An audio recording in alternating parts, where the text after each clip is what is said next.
Hello everyone. इस video में NCERT का गणित है और ये कक्षा 9th का है। तो इसमें हम उदाहरण क्वेश्चन को सोल्व करेंगे।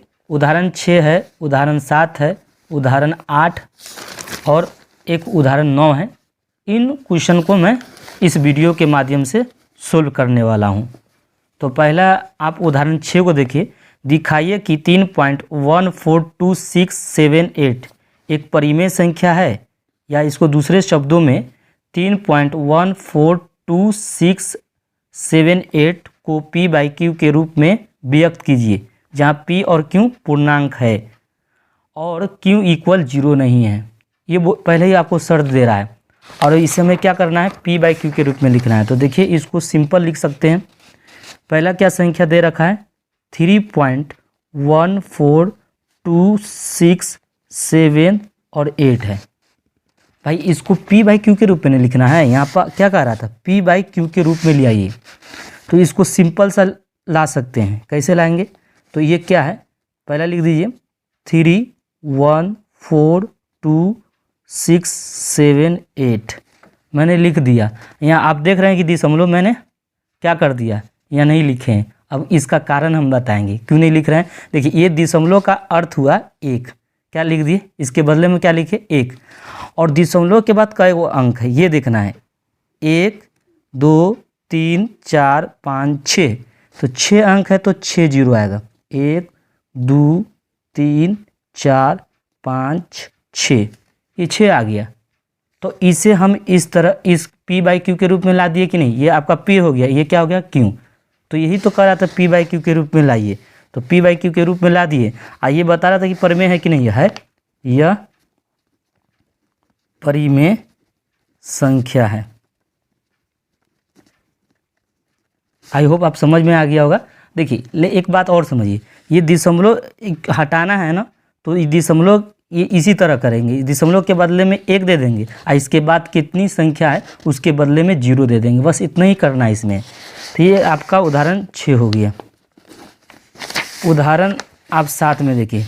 दिखाइए कि 0.333 ... = 0.3 को p/q के रूप में व्यक्त कीजिए और p/q पूर्णांक है और q = 0 नहीं है।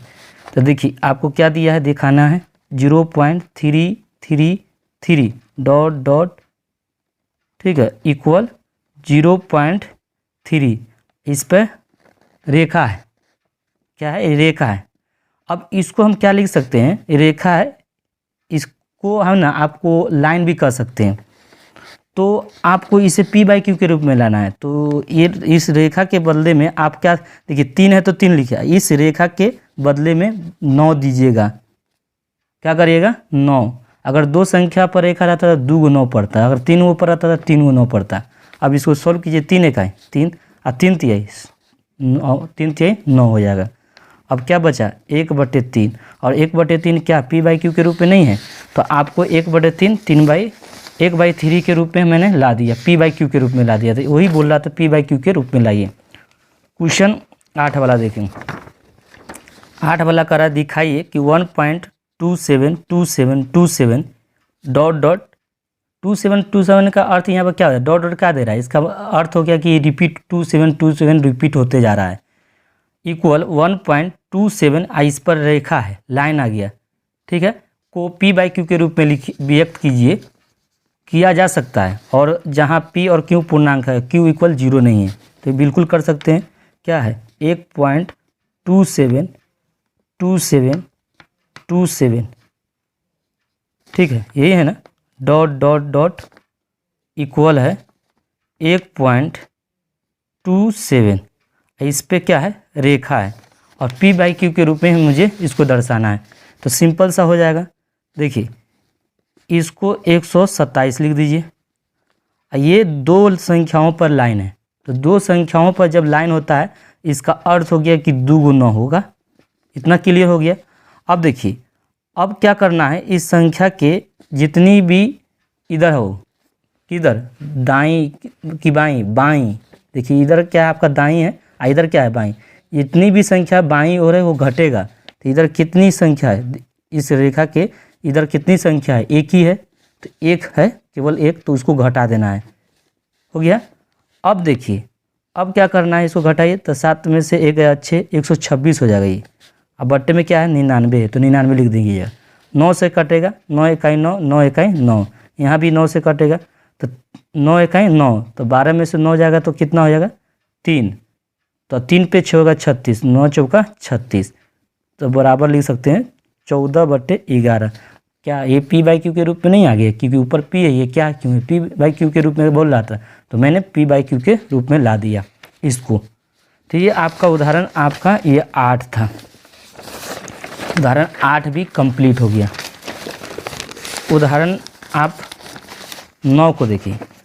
9 में आपको क्या कह रहा है, ये देखिए 0.23535 डॉट डॉट इक्वल 0.35 पर क्या है, रेखा है, को पी बाई क्यू के रूप में व्यक्त करें, जहाँ पी और क्यू पूर्णांक है और क्यू इक्वल 0 नहीं है। तो सिंपल से हो जाएगा, इसको लिखिए 0.23535 देखिए 0.2353 और 53 के बाद 53 तो फिर 5 है और डॉट डॉट इक्वल दिया है 0.23 के बाद 5 है, इस पर रेखा है, इसे पी बाई क्यू के रूप में कह रहा है, तो पी बाई क्यू के रूप में सिंपल सा इसको कर सकते हैं।